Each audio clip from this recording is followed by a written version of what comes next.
Hello and welcome to another coaching video, and in this one we have a gold Evelynn versus a gold Kayn, and both junglers are going to do a pretty solid job. And so we're going to have to see what happens that makes one of them lose. And I know a lot of people find that kind of personally, you reverberate with that statement because you're like, well, I played so well and the enemy jungler also played well, why did I lose? Or I played well and he played shit, what did I do wrong? And I think that's such an important question to ask when you're trying to climb and figure out what is missing from your game. For a second there, I thought a lot of intelligence from the Kayn was missing because I thought he was going to go up into a 5-camper. Don't do that. You could cheese the Evelynn. I feel like if you're a gold Kayn main, you would very easily look to cheese Evelyns in this MMR range because they typically start on the bottom side for no particular reason and compromise themselves a little bit. But this early ward was nicely placed. Obviously, you guys can do a little bit of a late invade and get that going. We're being shoved in here. The Ezreal with Nico support, so that probably explains a lot of things, but as you all know, it's not about the champions, it's about the skill and pilot issue in this particular MMR range. Now, the Kayn does this, into this, into this. At this particular stage, we're looking at him do this, right? So this is what you're looking at from the red team's perspective as you're being shoved in. He probably thought, hey, the Lucian should get prior, but why would you even go for this anyway? If you're the Kayn in gold. What are you gaining over the Evelynn by doing this play when you know that she started on here because of the leash? As soon as this happens, if your plan was to go red, Raptors, Krug, and bottom lane, because Evelynn started top side and was sequencing down, and you wanted to gank it, or as I explained in the jungle detail video I released yesterday, exclusively for the membership program, I have to let you know that you can get the jungle video courses on Virkayu.gg for a 95% discount with the new membership program. Get access to the courses you need to achieve your goals by the end of Split 1 and for all of Split 2. Not only that, I'm also including a private Discord with this so that you can come and join me, get access to free coaching, free champion graphics, weekly lectures and Q&As, as well as a free video every week only released within the Virkayu.gg Jungle Club Discord. If you want to buy the courses standalone, you of course can still do that, along with a free jungle improvement PDF, the video courses, plus full access to the Discord. Virkayu.gg is even more a jungler's learning paradise. Click the link below to climb faster than Warwick chasing a 1 HP Jinx across the map. When you do this clear, you're creating options. Can I gank this? Yay or nay? Can I go to the river, translate to mid lane, or invade? And now in this particular case, because he didn't adapt his goal, his win condition, his game plan, whatever it is, to the Evelynn starting on the bottom side, he's basically ruined his entire game plan. Because once you start here and you see the Evelynn being leashed, you're like, ah, shit, okay, well, I guess she's going up. I might as well go red Krugs Raptors into the top side, because then that will allow me to at least match the Evelynn, match her top side, counter gank if she goes on this lane if it's pushing, and if it is pushing in my direction, hey, I can gank it. Can I counter gank her mid lane if possible? You just want to match, right? Instead, he's gone red, Raptors Krugs, wasted his time, crossed mid lane, showing exactly where he's going to go. Now the top laner with Prio wasted her ward way too soon. See, this is the issue as well from laners. You see a guy gets leashed down here, walks over this and goes down. This ward is dumb. Like, there's no reason for you to place this ward. If you're ever filled as a jungler, right? You're seeing this, you saw this, you know what's going on here. There's no reason to ward this right at this moment. Where's a better place to ward it? If you're going to do this. Like, if you have time right now to go ahead and ward, hypothetically, you're going to move down and place it here, right? Get in their face, but we're level 2. So you could wait to be level 3 very easily. You could keep this control, try and get level 3, and then do it because you know you have the time while the Kayn is investing on the bottom side. Because he hasn't yet crossed up here either, so yeah. A lot of stuff worth talking about from the top laner perspective, but at that moment she had time to ward without compromising herself, but at the same time she can do what she's doing here. Here we go, right? Here we go, that's nice, good. Now we can go maybe do a ward. Now obviously the Kayn here is about to cross mid lane, so it showcases you at 247 where you're going to have that option. Now again, the keys should just work, thank you so much. It's really odd that people ward so soon when they don't have to. See, now we can allow her just the time to deal with this cannon wave. We can move all the way down here, ward the blue. So many juicy things you could do. Now obviously I'm covering this from a general perspective because I feel like as a jungler, if you want to be the best jungler, you also have to understand laners' incentives and what they should also be looking for. And Evelynn sees this, tracks this, hopefully press tab C12 CS. Now he's going to this side. If you're a Rengar or Volibear, anything that can invade a Kayn right now and you're not doing it, shame on you. And allowing him to get away with this when you really shouldn't be, doesn't feel good. Now, obviously we don't have the ward, so we don't have the information. What would we be seeing if we had the ward here? We would be seeing this. You could even just walk up and smite that sucker. Like, if you have smite available, you know, you can always do some cheese here. But hey, if you have kill threat on this guy like your Rengar, then we should be looking to leverage this knowledge. Instead, we are scanning this brush. Why are we scanning this brush? It's a waste of a scan. We know so warded. When did Irelia leave to ward? She didn't, right? She didn't leave to ward. This ward here right now is by the Kayn. Why has it been placed by the Kayn? What are you warding against? That's what you got to think about in gold.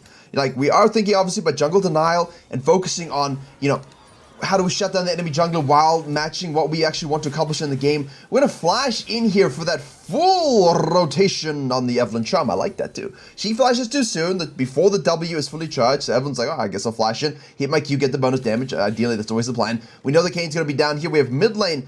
Obviously, we'll always have Shove with the Heimerdinger. So basically, I like that she just says, hey, let's bounce. Now, the Kayn says, what if we just go ahead and kill the Camille purely because Irelia has TP and the Evelynn didn't help her push. So if you wanted the Camille to totally reset, he's forced to flash that.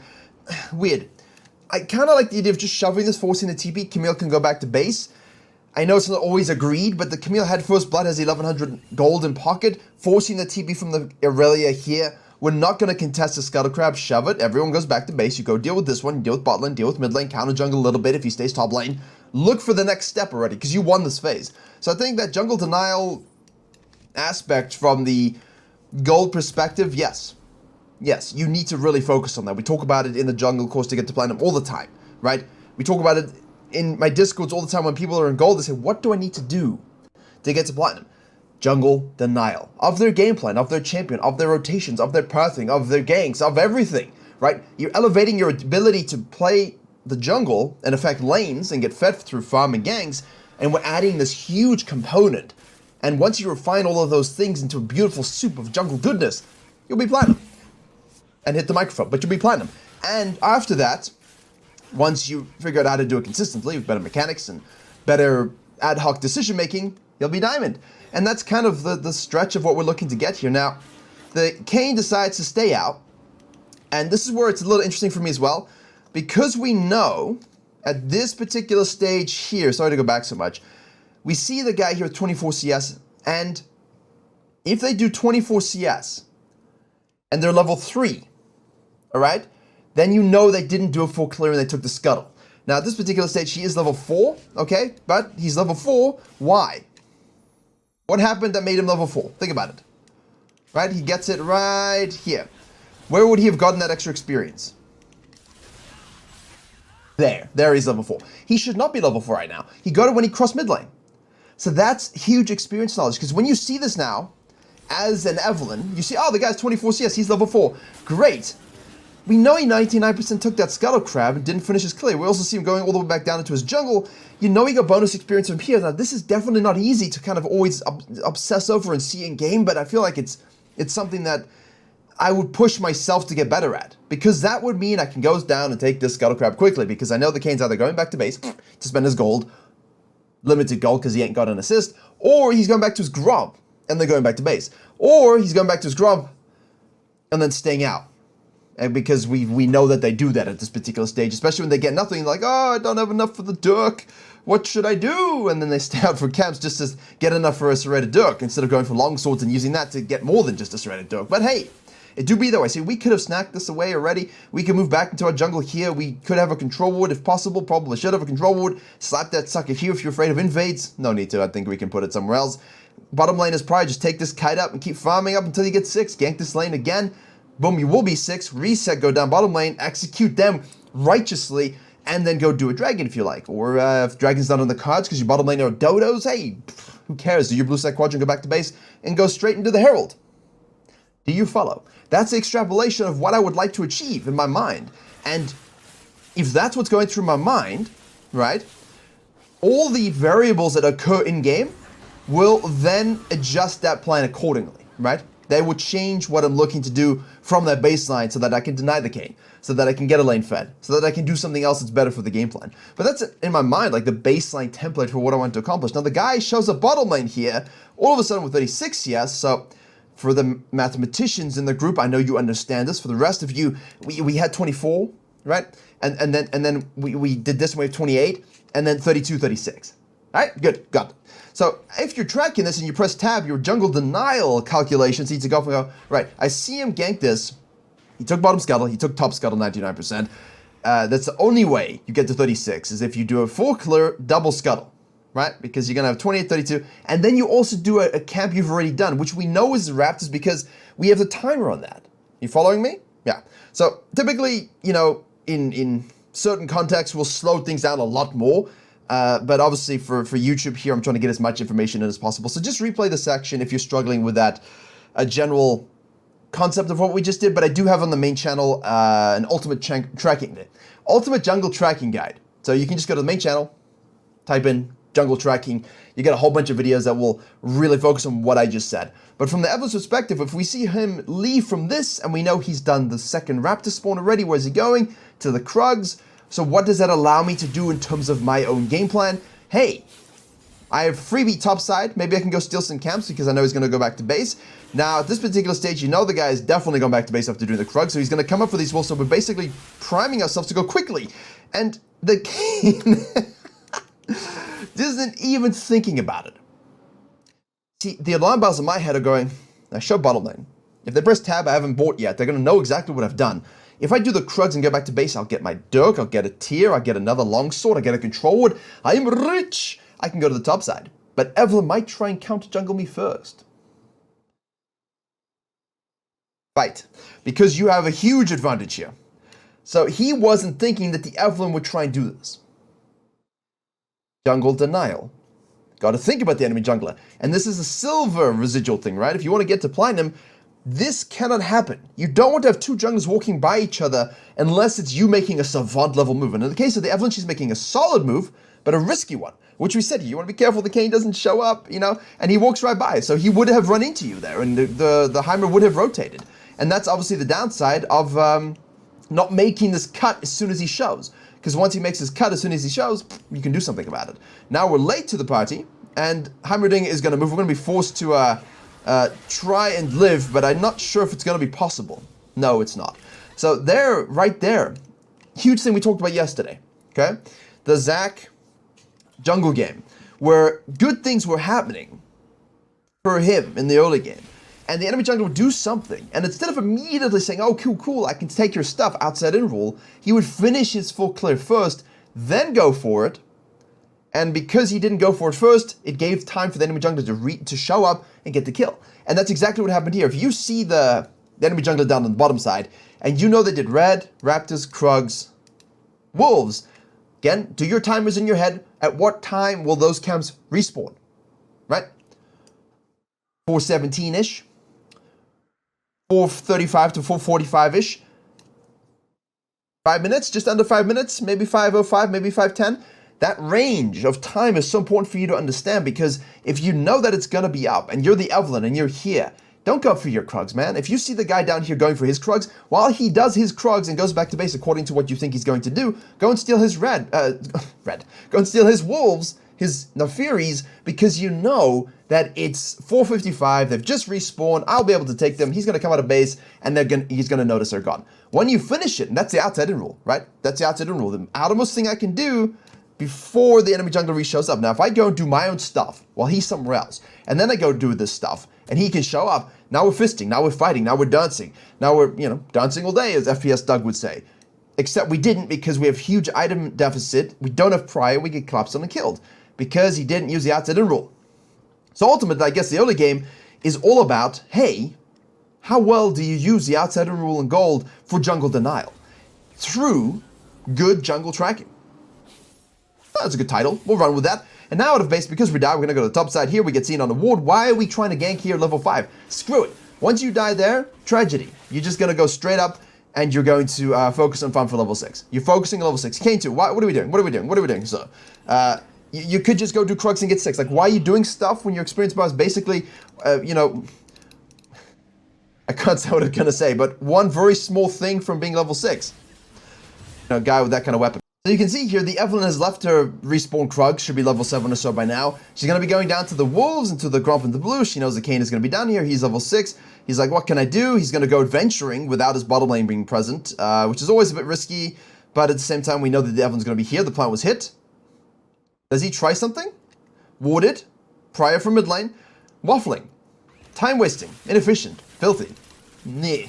Bottom lane wanted to go back to base. He didn't have level 6. He goes and sits in a bush. Where are we going, Evelynn? Waiting for a passive to kick in. Can we do something bottom lane? See, this is it. This is it. This is it. Bottom lane has doomed, but... oh, well, it doesn't really matter at this particular stage, does it? So, that's nice, right? Get 6, use 6. Didn't use 6 with the ultimate, but we still used the camouflage given to us by 6. Now, this particular stage, or particular stage, no, that's terrible. Shut up, Kai.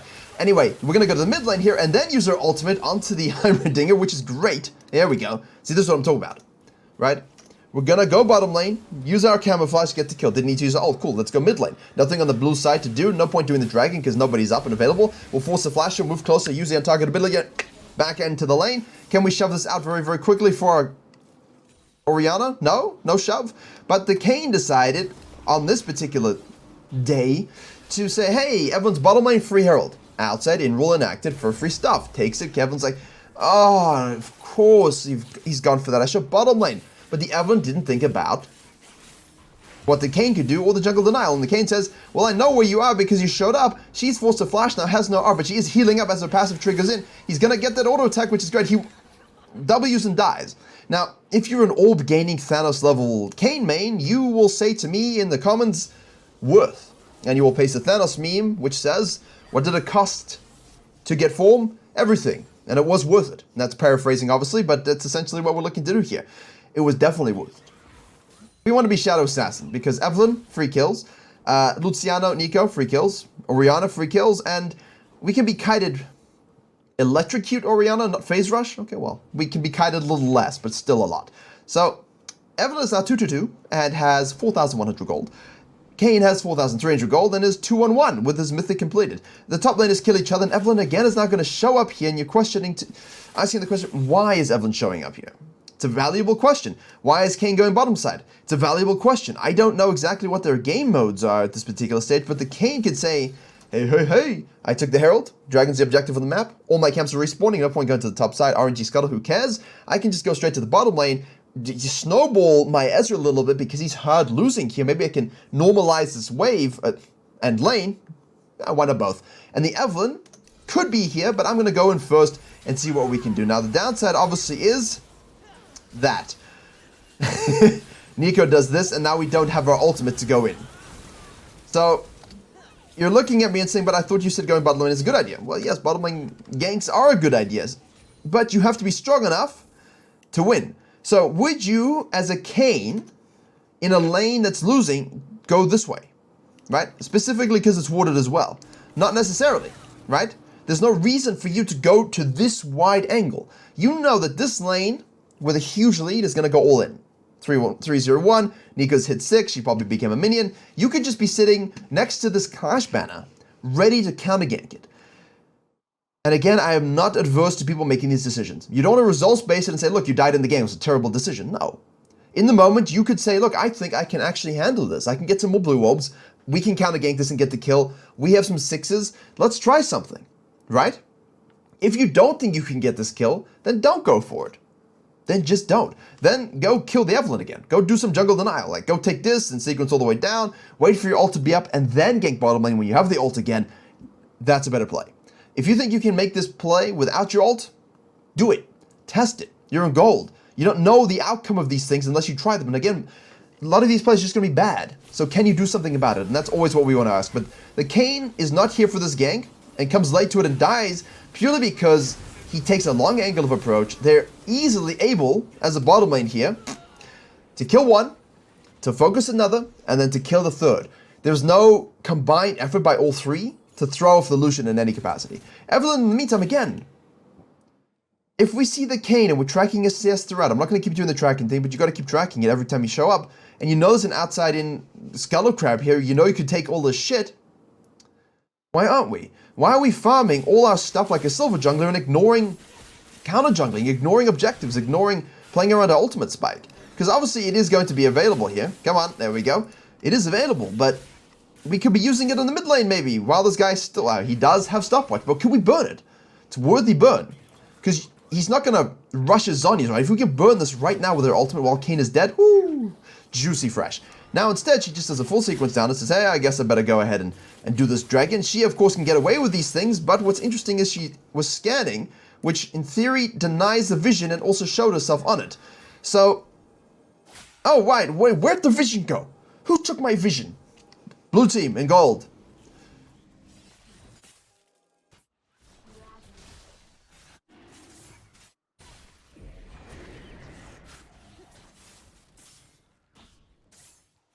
Nobody noticed. Nobody noticed until now. Obviously, now they can see if you click on it. But again, is anyone actually noticing? No one's clicking on the pit. Like, look, the cameras are bottom lane. They're just probably playing lock screen or something. Because if you moved it up, you would see this dragon here and ping it. But there's no pings at all. Interesting. Then again, they could see it and not ping it, but unlikely, right? Whatever. Kayn decides in the meantime to take this one, go top lane. We see the Evelynn was bottom side. She most likely now is going to go and use her ult again. Not here, right? No. Why? Why? Go take his you saw him. Go take his shit. Kill. Snowball. You're snowballed Lucian. He's 6-0. Just go and do this and kill. Right? Oh. Dark Seal stacks. Dark Seal stacks. Dark Seal stacks. Dark Seal stacks. Dark Seal. I think I burst a blood vessel. Ooh, a TP is being used. We get the shutdown from the blue team. The Heimerdonga says, I will help. Yes. Boom. Also the Aurelia too apparently needed to use her ultimate. Now they're pinging the solo lanes, the bottom lane. They're pinging the solo lanes, and now they're tilted and raging on Twitter about ADC life being difficult. I mean, in this particular case, they do have a point. The jungler should have counter jungle, taken all this shit and dove the bottom lane. Ideally, dove them first, and then use that to get plates and push the wave, and then maybe counter jungle if they could. Sure, the Kayn takes our stuff, but that's fine. That's what we want. So, like a counter jungling and outside in rule from the Evelynn is critical to why she is not really taking over this game, but her sequencing has been okay. And the Kayn has cost himself a little too much in this particular game. And that's why, even though they're both 2-2-2, he is down 21 CS. Well, yeah, 21 CS now. Whew. It was 19, not 21. So the Evelynn's going to finish a quadrant now, hit this point to have a look to see what's going on. We see the blue's going to be respawning. We know that Kayn should be in the area in theory because he was last seen top lane, sequencing bottom lane. So maybe he's going to show up, but we do have 1376 in pocket, so you want to be careful about finishing your mythics as soon as you can.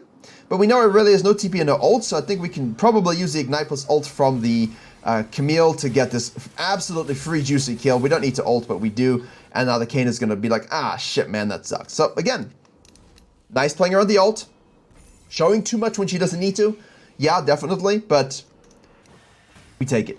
Ooh, that was a good binding that we caught. That was a nice little binding. Walks over reward. Okay. Right, I think the jungling portion has been really explained. So how do we take whatever game we're in here and turn it into a giant W of success? Lucian overcommits to the bottom side to make sure he can, in fact, get himself that turret. Kayn says, I am assisting. No, I will say no to you. Ezreal says, I got an assist with my ultimate, because that's what they do also. Take the blue side quadrant again. No, Skull of Crabs for Evelynn. The crabs become Krugs in value. Does it change your perspective? Literally. Golden experience, almost the same. So, take the crab. Now Evelynn is basically saying, look, my ultimate is not quite yet up, but I can maybe go all in here in the flash. Q, which she misses. If she hit that, he would be a little lower. Now we hit another Q. We should be able to get the kill anyway, get the exhaust. That's fine. That's good. Yeah, it's fine. Good play. Idea is the same. Hey, ADC's over pushing, but we showed, careful, there we go. There we go. Healthy skepticism and vision awareness. Camille's going to go to the mid lane here and just ult straight into the Heimerdinger while the Orianna's taking all of those minion wave damages, and the Kayn, in the meantime, instead of looking at this, was looking at that, so he missed an opportunity to help.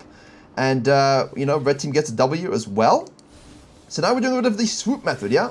From river, side lane, into the jungle, trying to push it out a little bit.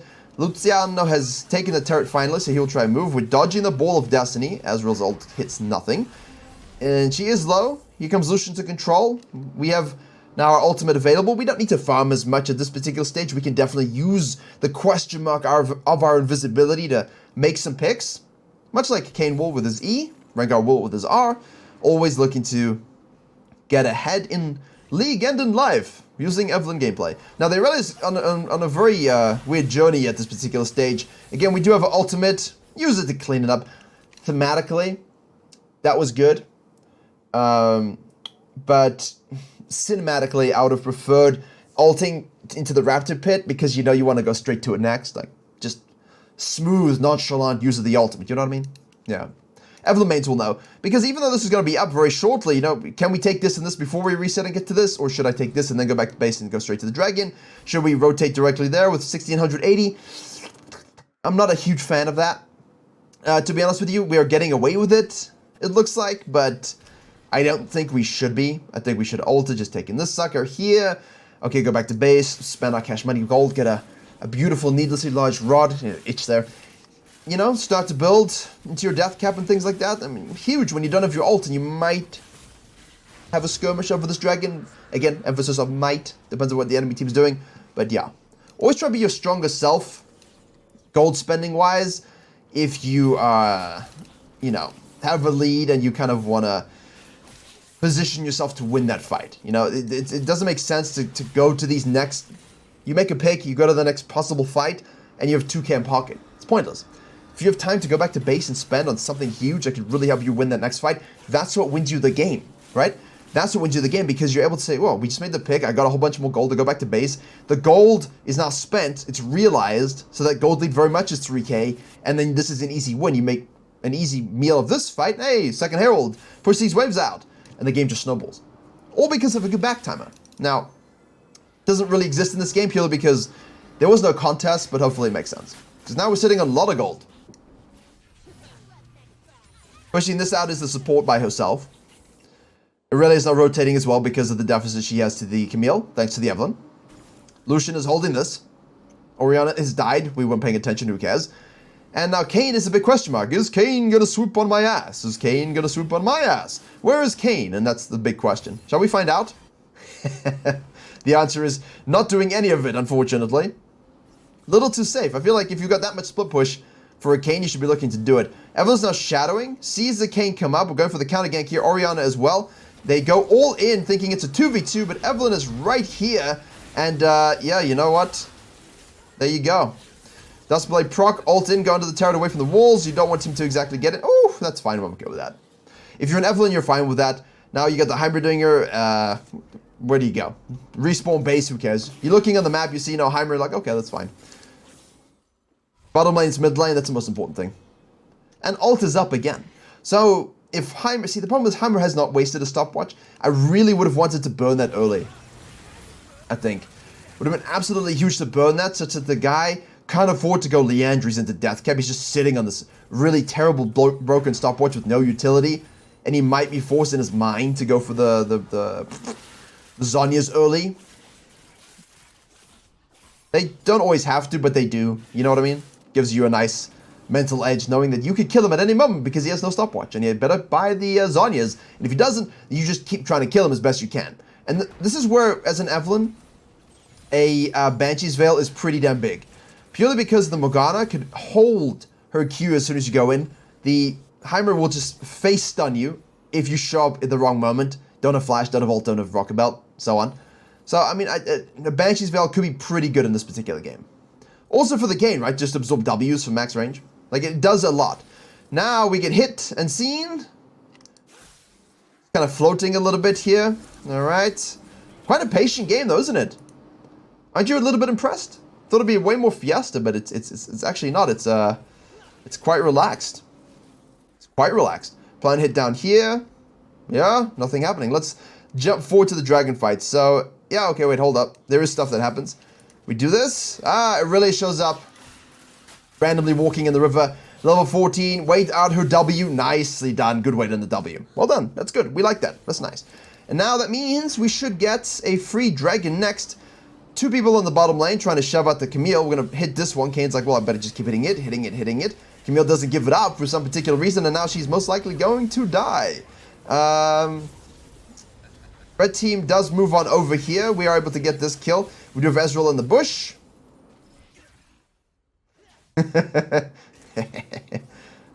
Oh, quite funny. Free dragon, though. Ooh, is it? Orianna split pushing. We don't have TP. Have to factor that into this fight, right? But I like this.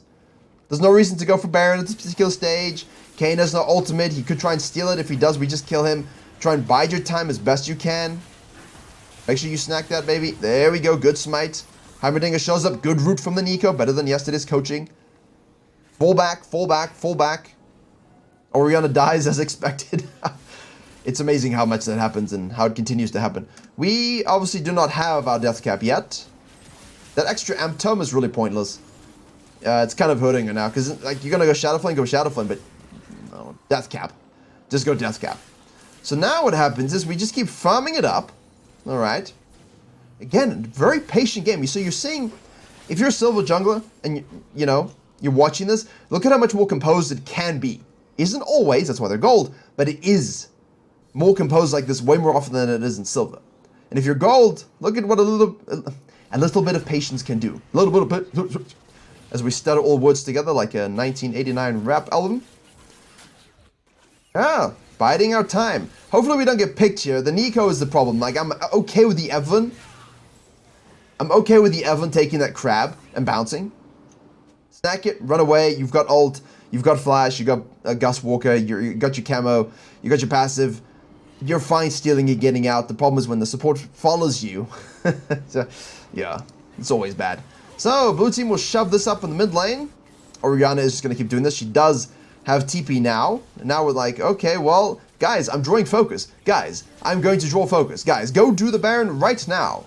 Go do the Baron. Guys, why aren't you doing the Baron? Well, because we don't have people set up, man. Because we kind of need you to help us. And because enemy team has a Heimerdinger and a blue Kayn, it's not like we can just bust it and burn it, you know?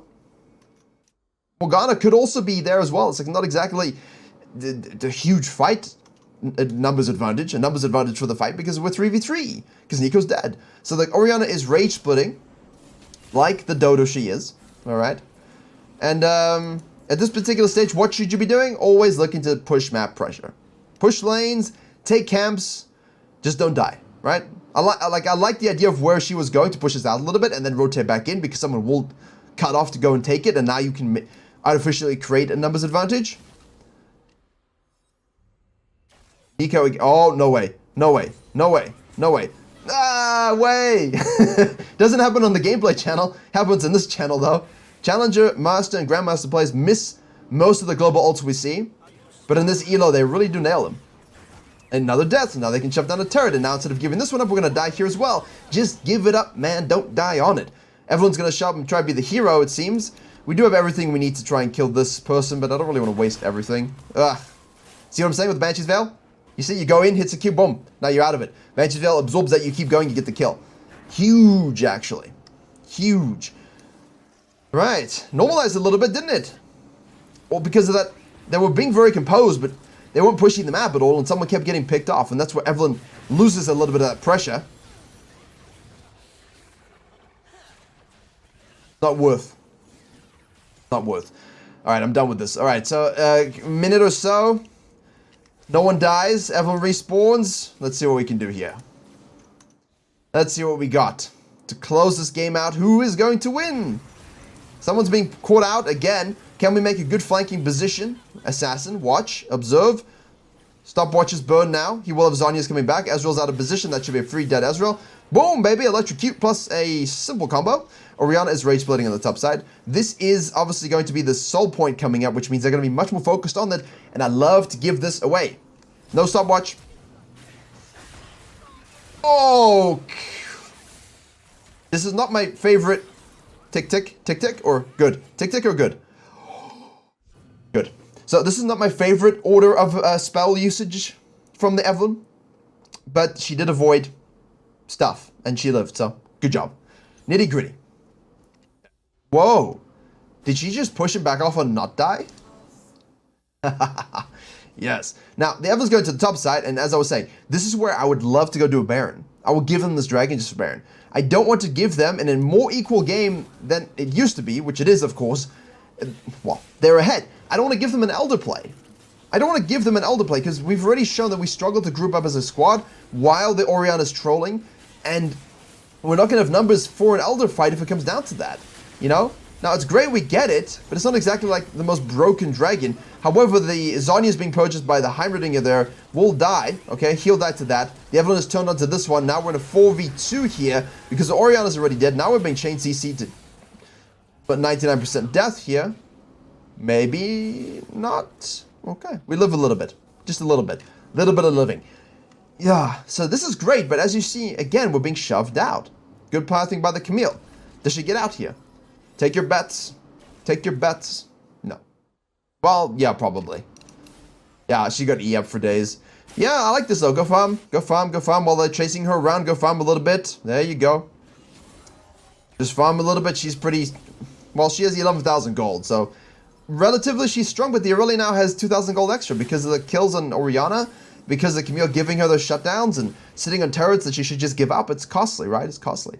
So now what you're looking to do, again, as Evelynn for the solo carry, is, well, everyone's not grouping, and they're doing stupid shit, and they're dying dumb deaths. What do? You just keep looking for that pick. You farm whatever you can, you ward whatever you can, and you just keep looking for that crucial pick, right? Absolutely. I see the Aether Wisp. I don't know, I might just go Banshees here. Oh, can always go Void though, just for maximum damage. You could go into a Shadow Flame Void and just ensure you're like just killing someone super quickly. But I kind of like the utility in this particular game. If you're going to be forced to make aggressive plays for your team because no one else is, it can be kind of useful. But it's okay for now. 18 stacks on the Mejais. Right, we're going to look for good flankings here, but we're going from the front. Nico's going to go in here, get a lift up on the Heimerdinger, who's just going to get rinsed and burned, and then Camille's going to ult. I'm going to follow us up here. We actually don't do anything. That's fine. I'm happy. Like, with my team continuously dying and doing stupid shit, I'm really, really happy that they made a play. I was there to play off of it, but I wasn't needed. Cool. Go team. It's always nice when you're trying to carry a game and they keep doing stupid shit and then they make a good play. I like it. Kayn saw us. There he is. He is Edge of Night, you see? So that's big for us. Yeah, he's out. Okay, that's great. Huge. Everyone go back to base and buy. We got the Lich Bane, obviously. That's what she's going into. Fine also, you know, I guess. But don't really think it's necessary. Raw AP is just so good. And going utility every now and then with a Banshee's Veil is always huge. Not Zhonya's, but a Banshee's Veil, yes. Can definitely be justified. See, here we go. Now we're getting deep. Don't be too out of position. He's really got to hit those Qs. Really got to hit those Qs. Kayn's going to go deep inside. You see with the flash. Most likely we are dead. There we go. He does get the kill. And he can E away, yeah. And I think Banshees would have done some good things here. Just that absorbing one critical spell could be huge. But we killed the Morgana, I suppose. Not very good though, is it? Like, our team are making plays. Relatively. Is this making plays while the Camille split pushes? Actually, wait, maybe.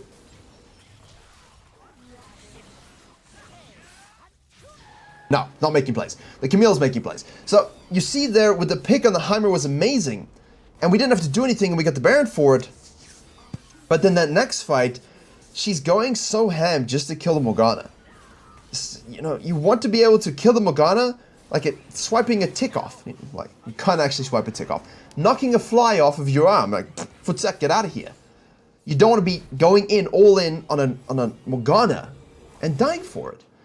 Sure, the Kayn is able to just about get you, and he's just about escaping, and maybe in another world he dies, but, you know, you get an in through the split push of your Camille, not through actually you making the right play.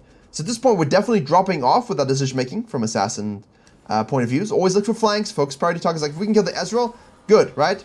Watch the Morgana, we'll hit that one there. There you go, full commit. Didn't need to ult that. Didn't need to ult that. Most of the time, a Q3 is left. People leave a Q3 up from hate spikes, and they ult. You just hit one more hate spike and they die. Not the fluidest mechanics, but again, like, still good, right? You know, none of this is super, super critique. Just things to build upon. Nice from the Nico again. Nice that we're protecting the Orianna. I like that we're sitting in the backline. Just kill the Aurelia, going deep on our Orianna. Very, very nicely done. Everyone coalesce on the Kayn, kill him as he goes in. Good stopwatch / Zhonya's. Zhonya's in this particular case. Well done. Heimer's forced to flash. We go deep again. Forces Zhonya's. Get that kill. That should be GG. See, that was better. But again, what if you lost that fight? What if you made a mistake and went on the wrong target? That Elder's up. See? Not worth the risk. Would much rather go for the Baron, give them a free chem tech, give myself 5 extra minutes. I'm not going to change the outcome of the game. But good pick this time on the Ezreal, making it a lot better fight for our team. So, a lot of stuff to unpack there. Really total gold coaching. I hope nice point of views to see from assassin carry potential. Kayn did a solid job in the end KDA-wise, but I think we can agree he didn't really do anything amazing. Evelynn, very similar to KDA. All deaths were a little silly, greeting for Morgana and things like this, but overall a nice game. Definitely needs to work in that out. So in a rule, she could definitely have controlled this a lot better and maybe at 20 kills, but that is how it is sometimes. So hopefully see some of you join up through the membership, and in the private Discord we'll discuss more of this as you wish. You can ask me questions. Otherwise, thank you very much for watching, and I'll see you all in the next one.